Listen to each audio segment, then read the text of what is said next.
बिस्मिल्लाहिर्रहमानिर्रहीम। अस्सलामुअलैकुम। Daily Quratul and Farooq. सवेरा, मैंने तुम्हें आज स्कूल आते देखा तो हंसी निकल गई। क्या तुम आज भी अपनी दादी के साथ स्कूल आती हो? मेरा मतलब है कि अब हम मैट्रिक में आ गए हैं, अब तो अकेले स्कूल आया करो। फरहाना ने कहा, हाँ, मैं अपनी दादी के साथ स्कूल आती हूँ, तुम्हें क्या मसला है? मेरी मम्मा कहती हैं कि हम जितने भी बड़े हो जाएं, अपने वालिदैन के लिए बच्चे ही रहेंगे। सवेरा ने फरहाना को जवाब दिया और गुस्से में इसके पास से उठकर चली गई। क्या हुआ? फरहाना ने हैरत से क्लास की लड़कियों से पूछा कि हमें क्या पता। एक लड़की ने जवाब दिया और सब अपना अपना लंच करने लगी। लंच टाइम ख़त्म हुआ तब तक सवेरा का मूड ख़राब था। छुट्टी के वक्त इसके दादा इसे लेने आए। वो घर पहुंची तो इसकी अम्मी को भी सवेरा का मूड ठीक नहीं लग रहा था। जब खाना खा चुके तो सवेरा ने अपनी खुद दादी और मम्मा से बात की। इसके और फरहाना के दरमियान हुई थी। ये फरहाना कौन है? मैंने तो पहले कभी आपके मुंह से ये नाम नहीं सुना मम्मा। हमारी क्लास में नई लड़की आई है। सवेरा ने जवाब दिया।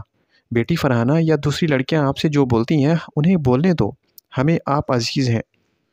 हम आपको अकेले कहीं नहीं जाने दे सकते। ज़माना पहले भी ख़राब है और अब भी ख़राब था। आपके साथ किसी का आना जाना ही बेहतर है। इस तरह आपकी हिफाजत में रहेंगी और इन्हें भी तसल्ली रहेगी। सवेरा की दादी ने कहा, बेटी दादी जान ठीक कह रही हैं। बच्चे वालिदैन को बहुत अजीज़ होते हैं और जो लड़की आपसे इस तरह कह रही हैं, आपसे समझाएं कि किसी बड़े के साथ स्कूल आने में कोई बुराई नहीं है, बल्कि भलाई है। जी दादी जान और मम्मा, फरहाना या किसी भी लड़की ने आइंदा ऐसी कोई बात कही तो मैं उसे यही जवाब दूंगी। सवेरा ने कहा कि कुछ दिन गुजरे थे कि फरहाना छुट्टी के बाद थोड़ी देर से स्कूल से पैदल घर जाने लगी। इसके घर के रास्ते में सवेरा का घर पड़ता था। सवेरा का घर स्कूल से नज़दीक ही था, मगर फिर भी किसी बड़े के साथ स्कूल पैदल आती थी। फरहाना को रास्ते में अजीब से हुलिये में एक औरत और मर्द नज़र आए। पहले तो इसने ख़ास नोटिस ना किया, लेकिन वो फरहाना से चंद कदम के फासले पर इसके पीछे चलने लगी। थोड़ी देर गुजरी थी कि फरहाना को इनसे डर लगने लगा और इसने सोचा कि अगली सुनसान गली में मुड़ने से बेहतर है कि रश वाली सड़क से जाया जाए। वो बहुत खौफजदा हो रही थी कि इस अनजान औरत ने पीछे से आवाज़ देकर इसे रुकने को कहा। फरहाना ने इसकी आवाज़ सुनी अनसुनी कर दी और तेज़ तेज़ कदम उठने लगे, बल्कि भागने लगी। इसके पीछे इन दोनों मर्द और औरत के कदम तेज़ होने लगे। अब फरहाना को कुछ कुछ न समझ आ रहा था कि क्या करे, कैसे इनसे पीछा छुड़ाए। गली वाली सड़क से इसके नुक्कड़ पर सवेरा का घर था, फिर रश वाली सड़क शुरू होती थी। इसका घर का रास्ता बहुत लंबा पड़ता।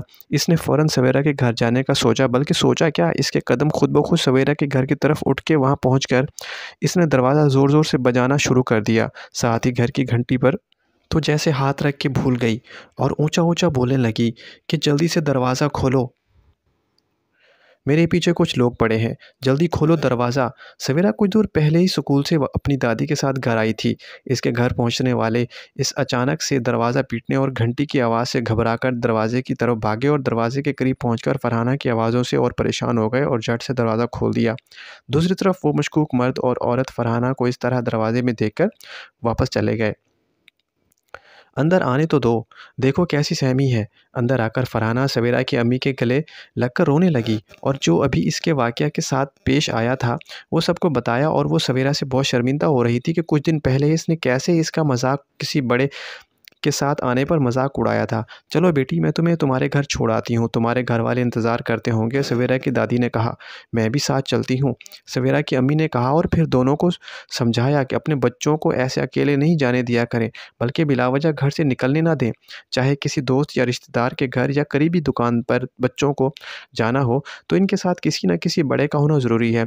अगर घर में 2-3 बहन भाई हैं और कहीं ज़रूरी जाना हो तो मिलकर जाएं। सवेरा की अम्मी और दादी की बातें सुनकर फरहाना ने तौबा की और आइंदा कभी भी बिला वजह मजाक नहीं उड़ाएगी और कभी किसी को उल्टा सीधा मशवरा नहीं देगी।